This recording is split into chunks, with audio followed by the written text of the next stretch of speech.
ప్రస్తుతం SS Rajamouli junior NTR గురించి కలిసినప్పుడు వల్ల ఫస్ట్ సినిమా నుంచి ఇప్పటివరకు జరిగినటువంటి విషయాల గురించి డిస్కస్ చేసుకున్నాం. అందులో ముఖ్యమైనటువంటి కొన్ని అంశాల గురించి మనం ఇప్పుడు తెలుసుకునే ప్రయత్నం చేద్దాం. మూవీ ఇండస్ట్రీ అంటే చాలు, అందులో అందరికీ చాలా ఇంపార్టెంట్ రోల్ ప్లే చేసేటువంటి వాళ్ళు.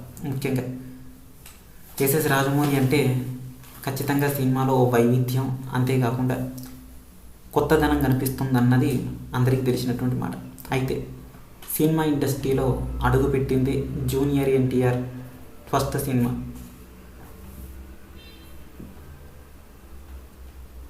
స్టూడెంట్ నెంబర్ 1 సినిమాతోనే తాను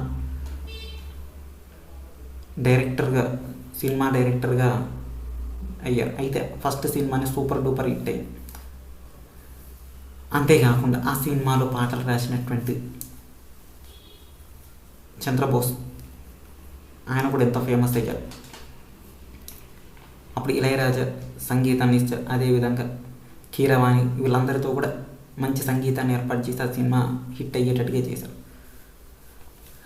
ఆ తర్వాత రోజుల్లో చాలా సినిమాల మధ్య ఆడియో ఫంక్షన్ను అప్పుడిప్పుడు మాట్లాడుకునేటువంటి వాళ్ళు. అయితే స్టూడెంట్ నెంబర్ 1 రిలీజ్ అయిన తర్వాత చాలా గ్యాప్ వచ్చింది.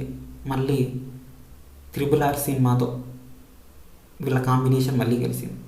చాలా సంవత్సరాల తర్వాత RRR భారతదేశంలోనే నెంబర్ 1 మూవీగా వచ్చింది. అయితే అది ఎంత పెద్ద విజయవంతమైందో అందరికీ తెలుసు.